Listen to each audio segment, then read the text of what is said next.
Hi guys, welcome to Chennai IAS Academy. இப்போ இந்த video பார்த்தீங்கன்னா டிஎன்பிஎஸ்சி அல்லாமல் இன்னொரு எக்ஸாமுக்கான ஒரு வீடியோ தான். ஓகேங்களா? சின்ன வயசுல இருந்து புதுசாக இந்த வீடியோ பார்க்குறவங்க பாருங்க, சின்ன வயசுல இருந்து நமக்கு ஏகப்பட்ட கனவுகள் நிறைய விஷயங்கள் இருக்கும். சின்ன வயசுல கேட்டீங்கன்னா ஒருத்தவங்க ஸ்கூல்லாம் கேட்பாங்க, ஓகேவா? ஒரு கிளாஸ் முடிஞ்சு இன்னொரு கிளாஸ்க்கு வரும்போது, இப்போ 6th to 7th 5th இருந்து 6th போகும்போதோ அப்படின்னு கேட்பாங்க. எல்லாரையும் பேர் எழுப்பி விட்டு என்ன சொல்லுவாங்க, நேம் கேட்பாங்க. ஓகேங்களா? ஃபர்ஸ்ட் பேர் கேட்டதுக்கு அப்புறம் என்ன கேட்பாங்க, உங்க அப்பா அம்மா பேரு, உங்க அப்பா அம்மா என்ன பண்றாங்க கேட்பாங்க. அதுக்கப்புறம் நீங்க என்ன ஆகணும் ஆசைப்படுவீங்க அப்படின்னு சொல்லிட்டு கேட்பாங்க. ஓகே, எல்லா மாணவர்களும் சொல்றது, ஓகே, அதிகபட்சம் சொல்றது பார்த்தீங்கன்னா ஒரு 3-4 ஜாப் தான், 3-4 வேலைகள் தான் எல்லாருமே காமனா சொல்லுவாங்க. ஓகே, அதுல ஒரு வேலை தான் பாத்தீங்கன்னா நான் ஐஏஎஸ் ஆகணும், நான் கலெக்டர் ஆகணும்னு சொல்லிட்டு சின்ன வயசுல நமக்குள்ள நிறைய கனவுகள் இருக்கும், எல்லாருக்குமே இருந்திருக்கும். அஃப்கோர்ஸ், ஓகேவா? நீங்க வீடியோ பார்த்துருக்க நிறைய மாணவர்கள் கூட உங்களுக்குள்ள அது இருந்திருக்கும் கண்டிப்பா. அது சின்ன வயசுல நம்ம சொல்லியிருப்போம். அப்படிதான் ஒரு சில கட்டங்கள்ல ஒரு சில காலேஜஸ் தான் நம்ம படிக்கும் போது நமக்குள்ள அந்த ஒரு ஆசை வந்திருக்கும், நம்மளும் இந்த பதவி வந்து வாங்கணும் அப்படின்னு சொல்லிட்டு ஆசை வந்திருக்கும். இப்போ இந்த யூபிஎஸ்சி எக்ஸாம், அந்த எக்ஸாம் பத்தின ஒரு சின்ன கிளாரிட்டியான, இது வந்து யாரெல்லாம் படிக்கலாம், இந்த எக்ஸாம் படிக்க ஒரு தகுதி என்ன, அப்புறம் இந்த இதை என்னதான் சொல்லிருக்காங்க, என்ன வகை எந்த ஸ்டேஜ் இருக்குது இந்த எக்ஸாம்ல, அப்புறம் ஒவ்வொரு எக்ஸாமுக்கும் எவ்வளவு மார்க்ஸ் இருக்குது ஒவ்வொரு பேப்பருக்கும், கடைசியை பத்தின இன்டர்வியூன்னு ஒரு ஸ்டேஜ் இருக்குது, அது இன்டர்வியூல எத்தனை மார்க்ஸ் இருக்குது, இதெல்லாம் பண்றதுக்கு நமக்கு வந்து என்னென்ன புக்ஸ் தேவை, அதுக்கப்புறம் பாத்தீங்கன்னா எவ்வளவு போஸ்டிங்ஸ் இருக்குது. ஓகேங்களா? இந்த மாதிரி விஷயங்கள் தான் நம்ம வந்து இந்த வீடியோல பார்க்க போறோம். சின்னதா இது ஒரு துவக்கமா நம்ம யூபிஎஸ்சிக்காக நம்ம ஸ்டார்ட் பண்ற முதல் வீடியோ. ஓகேங்களா? ஃபர்ஸ்ட் இன்ட்ரோடக்ஷனா ஃபர்ஸ்ட் வீடியோல இந்த எக்ஸாம் பத்தின ஒரு ஓவர்வியூ 360 டிகிரில இது ஏஜ் அட்டெம்ப்ட் எல்லாமே நம்ம சொல்றோம். அடுத்தடுத்த வீடியோக்கள்ல நம்ம என்ன செய்யலாம்னா யூபிஎஸ்சிக்காக அடுத்த வீடியோ நான் என்ன பண்றேன் அப்படின்னா யூபிஎஸ்சியோட பிரிலிம்ஸ் உடைய டீகோடிங் சப்ஜெக்ட், அதாவது டீகோடிங் சிலபஸ் அப்படின்னு சொல்லிட்டு நான் வெளியிடுறேன். ஓகேங்களா? அதாவது ஒரு டாபிக்கை, அதாவது இப்போ ஹிஸ்டரின்னு கொடுத்துருவாங்க பிரிலிம்ஸ், ஆனா ஹிஸ்டரி என்னதான் வருதுன்னு தெரியாது. ஓகே, அப்போ அந்த ஹிஸ்டரியில என்னதான் வரும் அப்படின்னு சொல்லிட்டு சிலபஸ் டீகோட் பண்ணி நான் வந்து உங்களுக்கு பிடிஎஃபாவும் வித் நான் காமிச்சே வந்து நான் சொல்லிடுறேன். ஓகேங்களா? இப்போ இந்த வீடியோல எக்ஸாம் பத்தின ஒரு மேம்போக்கான ஒரு வியூ மட்டும் நம்ம பார்த்துறோம். ஓகேங்களா?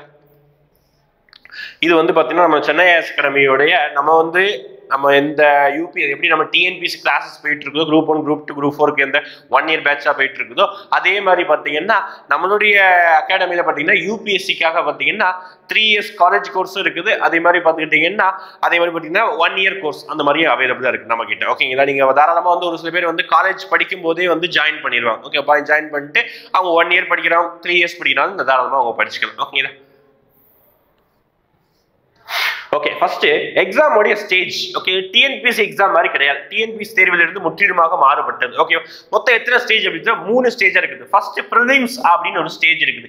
இந்த ஒவ்வொரு ஸ்டேஜையும் பாஸ் பண்ணாதான் அடுத்தடுத்து கடைசி இந்த 3வது ஸ்டேஜை யார் ஒருத்தர் முடிக்கிறாங்களோ, அதை வின் பண்ணி வராங்களோ அவங்களுக்கு தான் அவங்க தான் என்ன பதவி அடைகிறாங்க, யூபிஎஸ்சியால ரெகனைஸ் பண்ணப்பட்ட பதவிகள். அது ரேங்க் அடிப்படையில் ஐஏஎஸ்ஓ ஐபிஎஸ்ஓ ஐஆர்எஸ்ஓ எவ்வளவு கேட்டகரி இருக்குதோ அந்த வேகன்சி வந்து நம்ம ஃபில் பண்ணுவோம். ஓகேங்களா? அப்போ ஒவ்வொரு ஸ்டேஜையும் அடுத்தடுத்த ஸ்டேஜ் அடுத்தடுத்த எக்ஸாம் பாஸ் பண்ணும். அப்போ ஃபர்ஸ்ட் என்ன இருக்குது அப்படின்னா பிரிலிம்ஸ் அப்படின்னு சொல்லிட்டு ஒரு ஸ்கிரீனிங் டெஸ்ட் அப்படின்னு சொல்லுவாங்க, ஒரு குவாலிஃபைங் டெஸ்ட் தான். இதுல எடுக்கக்கூடிய மார்க்ஸை வந்து நமக்கு வந்து எக்ஸாம்ல வந்து கால்குலேட் பண்ண மாட்டாங்க, அதாவது ஃபைனல் செலக்ஷன் லிஸ்ட் கால்குலேட் பண்ண மாட்டாங்க.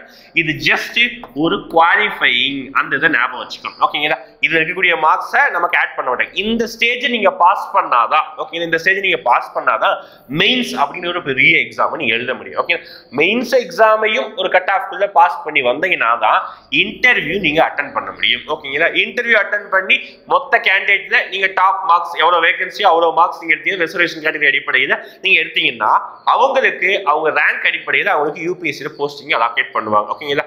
அதாவது உலகத்திலேயே டிஃபிகல்ட்டான எக்ஸாம்ல 2வது பிளேஸ் இந்த எக்ஸாம் தான், ஞாபகம் வச்சுக்கோங்க. ஓகே, உலகத்துல வேர்ல்டுலேயே மோஸ்ட் டிஃபிகல்ட் எக்ஸாம், அதுல 2வது பிளேஸ் இந்த எக்ஸாம் நம்மளோட யூபிஎஸ்சி இருக்கு. அதை நான் பயமுடுத்த வரல. ஓகே, அவ்வளோ பெரிய எக்ஸாம சாதாரணமா நம்ம ஊர்ல, ஓகே, தமிழ்நாட்டை பொறுத்த வரைக்கும் தமிழ்நாட்டுல ஆடு மாடு மேய்க்கிறவங்க அவங்களுடைய பசங்க டீ கிடக்கிற பசங்க எவ்வளவோ பேர் வந்து பாஸ் பண்ணி போயிருக்காங்க. டேரக்டா வந்து ஐபிஎஸ் ஐஏஎஸ் போஸ்ட், அவ்வளவுதாங்க.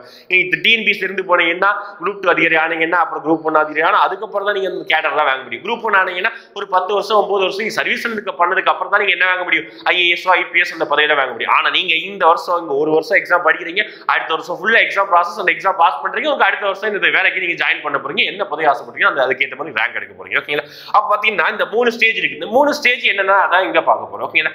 ஃபர்ஸ்ட் phase 1 என்ன ஸ்டேஜ் 1 preliminary examination. அவ்வளவுதான். prelims just ஒரு குவாலிஃபைங் டெஸ்ட். நான் சொன்னா ஒரு குவாலிஃபைங் டெஸ்ட் மட்டும் தான். ஓகேங்களா? இது எப்ப சார் எக்ஸாம் நடக்கும், எப்ப கால் ஃபார் விடுவாங்க, அதெல்லாம் இப்ப பார்க்க போறோம். பாருங்க, எப்பவுமே அதாவது இந்த யூபிஎஸ்சி எக்ஸாம் தான் பார்த்தீங்கன்னா மற்ற போர்டை விட ரொம்ப பெஸ்ட்டாக பெர்ஃபார்ம் பண்ணுவாங்க. டிஎன்பிசி தான் பார்த்தீங்கன்னா எப்போ எக்ஸாம் வைக்கிறான், எப்போ ரிசல்ட் விடுறான் எதுவுமே தெரியாது. ஆனால் யூபிஎஸ்சினா பக்காவாக வந்து என்ன செய்வாங்க, கரெக்டாக எக்ஸாம் வச்சு கரெக்டாக எக்ஸாம் முடிச்சிடும். ஓகே, ஒவ்வொரு வருஷமும் போன தடவை கோவிட் காரணமாக தான் வைக்கல, ஆனால் ஒவ்வொரு வருஷமும் எவ்வளோ பெரிய சிச்சுவேஷன் வந்தாலும் பிப்ரவரி மாதம் கால் ஃபார் விட்டுருவாங்க. மேக்ஸிமம் எக்ஸாம் என்ன அப்படின்னு பார்த்தீங்கன்னா ஜூன் மந்த்து அல்லது மே எண்டு தான் வச்சிருவாங்க. ஓகேங்களா, ஜூன் மந்த் அப்படி இல்லைன்னா மே எண்டில் கம்பல்சரி எக்ஸாம் இருக்கு. ஓகேங்களா, ரிசல்ட் எப்போ சார் விடும்? டிஎன்பிசி மாதிரி ரொம்ப தள்ளி போகுமா? கிடையாது. ஓகேங்களா, என்ன ஆகுது, ஜூலையிலிருந்து ஆகஸ்ட் வரைக்கும் என்ன ஆயிரும்னா ரிசல்ட் ஜூலை அல்லது ஆகஸ்ட்டுக்குள்ளே வந்து ரிசல்ட் விட்டுருவாங்க. 2 வருஷம் முன்னாடி தான் வந்து பார்த்தீங்கன்னா ரொம்ப குயிக்காக கிட்டத்தட்ட 40 நாட்களுக்கு உள்ளாகவே ரிசல்ட் விட்டாங்க. ரொம்ப ரொம்ப வேகமான ப்ராசஸ். ஓகே, யூபிஎஸ்சி ப்ராசஸ் பொறுத்த வரைக்கும். ஓகேங்களா, சென்டரை பொறுத்த வரைக்கும் ஜோன் வைஸ் இருக்கும். ஃபார் எக்ஸாம்பிள் மதுரை, சென்னை, அப்புறம் பார்த்தீங்கன்னா இந்த சைடு வேலூர், அப்புறம் சேலம், இந்த மாதிரி ஜோன் வைஸ் வந்து எக்ஸாம் சென்டர் இருக்கும். எக்ஸாம் சென்டரை பொறுத்த வரைக்கும் ஒன்றும் பிரச்சனை இல்லை. ஓகே, இது வந்து prelims exam July August result வந்ததுக்கப்புறம் யாரெல்லாம் மெயின்ஸ் படிக்கலாம் எலிஜிபிள் இருப்பாங்க அவங்க மெயின்ஸ் படிக்க ஆரம்பிச்சிருவாங்க. ஓகே, அதான் stage 2. Mains examination held in October. ஒவ்வொரு வருஷமும் அக்டோபர் மாதம் வந்து மெயின்ஸ் எக்ஸாம் நடைபெறும். அதோட ரிசல்ட் எப்போ வரும்? டிசம்பர் ஜனவரி வந்து ரிலீஸ் பண்ணிடுவாங்க. அதுக்கப்புறம் எப்போ இன்டர்வியூ நடக்கும்? ஒவ்வொரு வருஷமும் இன்டர்வியூ மார்ச் அல்லது ஏப்ரலுக்குள்ள, அதாவது அடுத்த நோட்டிபிகேஷன் அடுத்த எக்ஸாம் கண்டக்ட் மேக்குள்ள என்ன செய்வாங்க, எக்ஸாம் ப்ராசஸ் முடிச்சு இன்டர்வியூ வச்சு முடிச்சிடுவாங்க. அதுதான் இங்க. ஓகேங்களா, ரிசல்ட்ஸ் ஃபைனல் ரிசல்ட்ஸ் வந்து மே ஜூன். அதுதான் இந்த எக்ஸாம் நடக்குதுன்னா அதுக்கு ஒரு மாசத்துக்கு முன்னாடி 2-3 வாரத்துக்கு முன்னாடி ரிசல்ட் வந்து ரிலீஸ் பண்ணிடுவாங்க. ஓகேங்களா, ப்ராசஸ் பார்த்தீங்கன்னா இந்த ப்ராசஸ் 1 இயர். நல்லா ஞாபகம் வச்சுக்கோங்க, ஒரு வருஷத்துக்குள்ள ஹோல் ப்ராசஸ் முடிஞ்சிடும். எங்கேயுமே டிலே இருக்காது. எக்ஸ்ட்ராடினரி சிச்சுவேஷன் மட்டும் தான் டிலே இருக்கும். கோவிட் மாதிரி பெரிய சிச்சுவேஷன், மழையோ வெயிலோ புயலோ எவ்வளோ பெரிய சிச்சுவேஷன் இருந்தாலும். ஆனால் சென்னையில் படிக்கும்போது பார்த்தீங்கன்னா சென்னையில் அவ்வளோ ஃப்ளட் இருந்தது எக்ஸாம் டைமில். ஓகேங்களா, அதாவது எக்ஸாம் சென்டர் ஃபுல்லாக மழை, அந்த சென்னை ஃபுல்லாக மழை, ஆனால் கேன்சல் பண்ணவே இல்லை. ஓகே, அதே மாதிரி ஒடிசா ஒரு டைமில் பார்த்தீங்கன்னா ஒடிசா டைமில் தான் பார்த்தீங்கன்னா மிகப்பெரிய ஒரு வெள்ளம் ஏற்பட்டதாகும். அந்த டைம்லேயே அவங்க என்ன செஞ்சிருந்தாங்க, எக்ஸாம் வச்சிருந்தாங்க, எக்ஸாம் ஸ்கிப் பண்ணவே மாட்டாங்க. ஓகேங்களா, அடுத்து பார்க்கலாம். அடுத்து ப்ரிலிம்ஸை பொறுத்த வரைக்கும் பேப்பர் 1 பேப்பர் 2 இருக்குது. பேப்பர் 1 ஓகே ரொம்ப ரொம்ப ரொம்ப ரொம்ப முக்கியமான ஒரு பேப்பர், ஜிஎஸ் அவ்வளவுதான். ஓகே, என்ன இருக்கு பாருங்க, current events, history, geography, polity, economics, environment, general science, இதுதான் சப்ஜெக்ட். ஓகே, இது மேம்போக்கா சப்ஜெக்ட் நேம் மட்டும் கொடுத்துட்டாங்க. நான் அடுத்தடுத்த வீடியோக்கள்ல நான் ஒவ்வொரு பாயிண்ட் ஹிஸ்டரினா என்னென்னதான் இருக்குன்னு சொல்லிட்டு டீகோடிங் நான் பண்ணி தனியாக கொடுத்துருவேன். ஓகே, இது பேப்பர் 1. இதுல எடுக்கக்கூடிய மார்க்ஸ் பார்த்தீங்க ஆக்சுவலா பார்த்தீங்கன்னா 100 கொஸ்டின் இருக்குது, 200 மார்க்ஸ். அப்போ ஒரு கொஸ்டினுக்கு 2 மார்க் 200 மார்க். இதுல நெகட்டிவ் மார்க் இருக்குது, அப்படியே கண்டிப்பா நெகட்டிவ் மார்க் இருக்குது. 1/3 மார்க் நெகட்டிவ் மார்க்கா இருக்கு. அதாவது நீங்க வந்து பாத்தீங்கன்னா 3 கொஸ்டின் கரெக்டா எழுதிருந்தீங்க, ஒரு கொஸ்டின் தப்பா எழுதிருந்தீங்கன்னா அந்த ஒரு கொஸ்டினுக்கு மைனஸ் மார்க் வந்து ரெடியூஸ் பண்றாங்க. ஓகே, அதான் ராங் ஆன்சருக்கு வந்து ரெடியூஸ் பண்றாங்க 1/3 மார்க்ஸ். அதே மாதிரி இங்க பேப்பர் 2லயே அதே மாதிரி 80 கொஸ்டின்ஸ் இருக்கு, 80 கொஸ்டின் 200 மார்க்ஸ். 80 கொஸ்டின் 200 மார்க்ஸ் ஞாபகம் வச்சுக்கோங்க. ஓகேங்களா, இதுலயும் 1/3 மார்க் வந்து நெகட்டிவ் மார்க் வந்து ரெடியூஸ் பண்ணுவாங்க. அப்ப தப்பா ஆன்சர் பண்ணீங்கன்னா நீங்க வந்து ஒரு 3 கொஸ்டின் தப்பா பண்ணிட்டீங்க, ஒரு கொஸ்டின் கரெக்டா பண்ணிட்டீங்க அப்படின்னா இந்த 3 கொஸ்டின் தப்பா பண்ணனால அந்த ஒரு கொஸ்டின் கரெக்டா போட்ட ஒரு கொஸ்டின் வந்து காம்பன்சேட் ஆயிடும். இதுதான் வந்து இந்த நெகட்டிவ் மார்க்ஸ் சிஸ்டம். ஓகேங்களா, இது பார்த்தீங்கன்னா இது ஜஸ்ட் குவாலிஃபை பேப்பர் தான், ரொம்ப அதிகமான மார்க் எடுக்க வேணாம். இது வந்து ஜஸ்ட் பாத்தீங்கன்னா இங்க பாருங்க, candidate has to score 67 marks. அப்படி இல்லைன்னா 27 கொஸ்டின்ஸ் ரைட்டா போட்டா போதும். 80 கொஸ்டின்ல 27 கொஸ்டின் நீங்க கரெக்டா போட்டா போதும், இந்த பேப்பர் எலிஜிபிள். ஓகே, ஆக்சுவலா வந்து எப்படி தெரிஞ்சுவாங்கன்னா இதை ஃபர்ஸ்ட் எவாலுவேட் பண்ணிட்டு அதுக்கப்புறம் தான் இதை எவாலுவேட் பண்ணுவாங்க ஓஎம்ஆர். இங்க அப்படி என்ன சார் கேட்பாங்க, ரீடிங் காம்பரிஷன், ரீசனிங், குவான்டிட்டி, ஆப்டிடியூட், அவ்வளவு ஆப்டிடியூட். இந்த 2 விஷயம் மட்டும் தான், 3 விஷயம் வந்து கேட்பாங்க, வேற எதுவும் கேட்க மாட்டாங்க. ஓகேங்களா, அடுத்து பார்க்கலாமா. அடுத்து மெயின்ஸ். இந்த இது பாஸ் பண்ணீங்கன்னா அடுத்து மெயின்ஸ். இது கட் ஆஃப் டிட்டர்மின் பண்ணுவாங்க. இதுல இருக்கக்கூடிய மார்க்ஸ் தான் கட் ஆஃப் டிட்டர்மின் பண்ணுவாங்க. நம்ம கட் ஆஃப் பத்தி எவ்வளவு மார்க்ஸ் இருக்கிறதா நம்ம அடுத்த வீடியோக்கு நம்ம பேசலாம். ஓகேங்களா, மெயின்ஸ் எக்ஸாமினேஷனை பொறுத்த வரைக்கும் மெயின்ஸ்ல பொறுத்த வரைக்கும் 7 பேப்பர்ஸ் இருக்குது. ஓகே, 7 பேப்பர் இருக்குது. அதுல 2 குவாலிஃபையிங் பேப்பர் பாருங்க. அந்த 2 குவாலிஃபையிங் பேப்பர் தான் இங்க இருக்குது. ஒரு பேப்பர் பார்த்தீங்கன்னா ஏதாவது ஒரு லாங்குவேஜ் ஷெட்யூல் இருக்கக்கூடிய ஏதாவது லாங்குவேஜ் 21 லாங்குவேஜ் நீங்க ஏதாவது லாங்குவேஜ் நீங்க எழுதணும். அதே மாதிரி இங்கிலீஷ் லாங்குவேஜ் குவாலிஃபை இருக்குன்னா அது 2 300 மார்க். இந்த 2ம் ஆட் பண்ண மாட்டாங்க, டோட்டல் மார்க்ஸ்ல ஆட் பண்ண மாட்டாங்க. இங்க இருக்கு டோட்டல் மார்க்ஸ். எஸ், பர்சனல் டெஸ்டோட சேர்த்து 2025 இருக்குது, அதோட இந்த பேப்பர் ஆட் பண்ண மாட்டாங்க. இதுல இருந்து ஆட் பண்ணுவாங்க பாருங்க.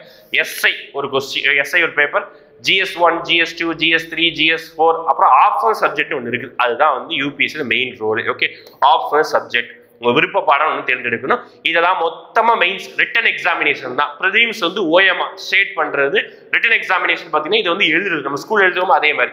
Interview 275 marks. நிறைய யூடியூப் வீடியோல பார்த்துருப்பீங்க, யூபிஎஸ்சி இன்டர்வியூல கேட்கப்பட்ட கேள்வி அப்படின்னு சொல்லிட்டு நிறைய இன்டர்வியூ கொஸ்டின் பார்த்துருக்கேன். அதே மாதிரி தான் வந்து இன்டர்வியூ நடக்கும்போது கிட்டத்தட்ட ஒரு 20 இருந்து 30 மினிட்ஸ் வரைக்கும் இன்டர்வியூ நடக்கும். ஒரு சில பேருக்கு 1 hour கூட நடந்திருக்கு. ஆனால் ஆவரேஜா 30 மினிட்ஸ் நடக்குது. Okay, total marks 2025. இதுல இருக்கக்கூடிய மொத்த மார்க்கை வச்சுதான் நீங்க என்ன ரேங்க் எடுக்கிறீங்களோ அதுக்கேற்ற மாதிரி ஒரு போஸ்டிங் போடுவோம். ஓகேங்களா, இதுதான் வந்து எக்ஸாமினேஷனுடைய பேட்டர்ன். முடிஞ்சதுங்களா? அடுத்து எலிஜிபிலிட்டி கிரைட்டீரியா. என்ன எலிஜிபிலிட்டி கிரைட்டீரியா அப்படி பார்த்தீங்கன்னா கண்டிப்பா சிட்டிசனா இருக்கணும். அப்புறம் பார்த்தீங்கன்னா சிட்டிசனா இருக்கணும். மினிமம் ஏஜ் பாருங்க 21 தான் மினிமம் ஏஜ். ஓகேங்களா, மேக்ஸிமம் ஏஜ் இங்க கொடுத்துருக்கணும். ஒவ்வொரு கேட்டகரிஸ் மேக்ஸிமம் ஏஜ் இருக்கும். ஓசி அதாவது ஜென்ரல் கேட்டகரியா இருந்தாங்கன்னா, அதாவது இந்த ஓபிசி எஸ்சி எஸ்டி இதெல்லாம் இல்லாம ஓசியா இருந்தாங்கன்னா, இடபிள்யூஎஸ் இருந்தாங்கன்னா அவங்க பார்த்தீங்கன்னா 32 ஏஜ், அதுதான் மேக்ஸிமம் ஏஜ். ஓகேங்களா, இங்க ஒரு சில பேருக்கு ஏஜ் விக்டரா இருக்கும். அதை விட அட்டம்ப்ட்னு ஒரு விஷயம் இருக்கு. என்ன அட்டம்ப்ட் அப்படின்னா எக்ஸாம் அப்ளை பண்ணி எழுதுறது தான் அட்டம்ப்ட் அப்படின்னு சொல்லுவாங்க. எழுதுற வரைக்கும் ஓகே, ஒரு ஓசி கேட்டகரி பீப்புள் என்ன செய்யறாங்கன்னா 6 தடவை தான் அந்த எக்ஸாமை எழுத முடியும். கண்டினியூஸா எழுதிட்டே இருக்க முடியும். அப்ப 21 வயசுல அவன் ஸ்டார்ட் பண்றான்னா 27 வயசு வரைக்கும் தான் அவன் எழுத முடியும். அதுக்கப்புறம் அவனால எழுத முடியாது, தொடர்ந்து எழுதுனா. ஓகே, அதே மாதிரி மேபி அந்த ஒரு சில கேப் விட்டான் அப்படின்னா அவன் 32 வயசுக்குள்ள எவ்வளவு நாள் எழுதிக்கலாம். அதே மாதிரி ஓபிசி. என்ன சார் ஓபிசி இருக்குது, பிசி தானே சார், நான் எம்பிசி தான் சார். ஓகே, தமிழ்நாட்டை பொறுத்த வரைக்கும் BC MBC BCM MBC V தான் கொடுத்துருக்கேன். ஓகே, இங்க அப்படி கிடையாது. சென்ட்ரல் கவர்மெண்ட் ஜாப்ல அப்படி கிடையாது. ஓகே, எல்லா கேட்டகரி தூக்கிட்டு வந்து ஓபிசி ஒரு கேட்டகரியில போட்டுருவாங்க. ஓகேங்களா, அங்க என்ன ஏஜ் 35 ஏஜ் வரைக்கும் எழுதிக்கலாம். 9 அட்டம்ப்ட் பாருங்க, இங்க 6 இங்க 9 அட்டம்ப்ட். அடுத்து பாருங்க எஸ்சி எஸ்டியா இருந்தா அவங்களுக்கு ஏஜ் 37, அன்லிமிட்டட் அட்டம்ப்ட் எவ்வளவு நாள் எழுதிக்கணும். ஆனா ஏஜ் 35 குள்ள தான் எழுதணும். ஓகேங்களா, அதே இது பிளைண்டு டெஃப் இந்த மாதிரி வந்து ஹேண்டிகேப் கேண்டிடேட் இருந்தாங்கன்னா அவங்களுக்கு பார்த்தீங்கன்னா 42 ஏஜ் வரைக்கும் எலிஜிபிள் இருக்கிறாங்க. 9 தடவை இந்த எக்ஸாம் எழுதிருக்கலாம். ஓகேங்களா, இதுதான் வந்து பார்த்தீங்கன்னா ஏஜ் கிரைட்டீரியா. ஏஜை பொறுத்த வரைக்கும் ஃப்ரெஷர்ஸ் காலேஜ் முடிச்சு வந்தவங்க 21 வயசு மினிமம் முடிச்சவங்க பார்த்தீங்கன்னா எல்லாருமே எக்ஸாம் என்ன எஜுகேஷன் குவாலிஃபிகேஷன் அப்படின்னா மினிமம் கிராஜுவேஷன். அதுதான் ரொம்ப ரொம்ப முக்கியம். ஓகே, ஒரு கிராஜுவேஷன் தான் என்னது ஒரு எலிஜிபிளா இங்க பாக்குறாங்க. ஓகேங்களா, நெக்ஸ்ட் பார்க்கலாமா? என்னென்ன போஸ்டிங் இருக்கு நம்ம ஆசைப்படுறோமோ, நிறைய பேர் ஆசைப்படுறது என்னது ஐஏஎஸ் அப்படின்னு சொல்லி ஆசைப்படுவாங்களா அந்த போஸ்ட். நிறைய பசங்களுக்கு என்ன ஆசை இருக்கும்னா ஐபிஎஸ் ஆகணும் சார். ஓகேவா, ஏதாவது போலீஸ் படம் பார்த்து ஐபிஎஸ் ஆகணும் ஒரு ஆசை இருக்கும், அந்த போஸ்டிங். ஓகே, இதே மாதிரி ஐஎஃப்எஸ் ஃபாரின் சர்வீஸ். ஓகே, இதே மாதிரி வந்து எவ்வளவோ போஸ்டிங் இருக்குது. 24 போஸ்டிங் இருக்குது. இது 24 போஸ்டிங் இது வேலை கிடைக்கலாம். அது உங்களுடைய ரேங்கை பொறுத்து. எல்லாமே group A group B post தான். ரொம்ப ரொம்ப டாப் மோஸ்ட் போஸ்ட். சம்பளம் தான் வேற லெவலில் இருக்குங்க. அதே மாதிரி பார்த்தீங்கன்னா உங்களுடைய அகாமடேஷன் எல்லாமே அவங்க பார்த்துக்குவாங்க கவர்மெண்ட். ஓகே, அடுத்து பாருங்க ஆப்ஷனல் பேப்பர் 1 2 பேப்பர் பார்த்தோம், பேப்பர் 1 பேப்பர் 2. அதுல நீங்க இதுல தெரியக்கூடிய எல்லா விஷயத்தையும் நீங்க ஆப்ஷனல் ஏதாவது சூஸ் பண்ணிக்கலாம். ஏதாவது ஒரு சப்ஜெக்ட் நீங்க சூஸ் பண்ணணும். ஓகே, ஃபார் எக்ஸாம்பிள் அதிகபட்சம் நீங்க ஏதாவது உங்க டிகிரி நீங்க நல்லா படிச்சிருக்கீங்கன்னா அந்த டிகிரியை நீங்க ஆப்ஷன் சூஸ் பண்ணணும். ஃபார் எக்ஸாம்பிள் இப்போ நான் என்ன படிச்சிருக்கேன் அப்படின்னா மேத்தமெட்டிக்ஸ் நான் படிச்சிருக்கேன் அப்படின்னா மேத்தமெட்டிக்ஸ் இன்கேஸ் நான் ஸ்ட்ராங்கா இருந்தேன்னா நான் ஆப்ஷன் சப்ஜெக்ட் எதை தேர்ந்தெடுக்கலாம், நான் மேக்ஸே நான் தேர்ந்தெடுக்கலாம். ஓகேங்களா, இன்கேஸ் நான் ஸ்ட்ராங்கா இருந்தா அந்த பாயிண்ட் நோட் பண்ணணும். ஓகே, நிறைய பேர் இன்ஜினியர்ஸ் இருப்பீங்க, electrical engineer, civil engineer, mechanical engineer இருப்பீங்க. அவங்களாம் பாத்தீங்கன்னா நீங்க உங்க பேப்பர்ல மேபி ஸ்ட்ராங்கா இருந்தா எந்த இன்ஜினியர் ஸ்ட்ராங்கா இருப்பீங்கன்னு நினைக்கிறேன். ஓகே, எனிவே இருந்தீங்கன்னா நீங்க தாராளமா உங்க பேப்பரை சூஸ் பண்ணுங்க. ஏதாவது ஒரு பேப்பர் இது தெரியக்கூடிய ஏதாவது ஒரு பேப்பர் நீங்க சூஸ் பண்ணுங்க. அதிகமா நிறைய பேர் சூஸ் பண்றது என்ன தெரியுமா பாத்தீங்கன்னா இந்த public administration, political science and international relation, அப்புறம் பார்த்தீங்கன்னா இப்போ ஓகே தமிழ் லிட்ரேச்சர்லாம் சூஸ் பண்ண ஆரம்பிச்சிட்டாங்க. ஓகேங்களா, மேற்படி எக்கனாமிக்ஸ் ஹிஸ்ட்ரி மேபி சூஸ் பண்றாங்க. ஓகே, இந்த மாதிரி ரேரஸ்ட் இப்போ ஒரு சில இடங்கள் சென்னை டெல்லிலாம் போனீங்கன்னா இந்த ஆந்த்ரோபாலஜி சப்ஜெக்ட் வந்து ரொம்ப ஃபேமஸா இருக்குது. ஓகேங்களா, இந்த மாதிரி சப்ஜெக்ட் சூஸ் பண்ணிக்கோங்க. ஓகேங்களா, இதுதான் பார்த்தீங்கன்னா டோட்டலா நம்மளுடைய சப்ஜெக்ட். அதுக்கப்புறம் பார்த்தீங்கன்னா என்ன எக்ஸாம் பேட்டர்ன், இதுதான் ஆப்ஷனல் பேப்பர். ஓகே, அடுத்தடுத்த வீடியோக்கள்ல உங்களுக்கு தேவையான யூபிஎஸ்சி எக்ஸாமுக்கு தேவையான என்ன விஷயங்கள் அப்படின்னா அந்த சிலபஸ் டிகோடிங், அப்புறம் எப்படி நம்ம அப்ரோச் பண்ணலாம், புக் ஹிஸ்ட்ரி, நம்ம எல்லாமே நம்ம கொடுக்குறோம். கண்டினியூஸாக வாட்ச் பண்ணுங்க.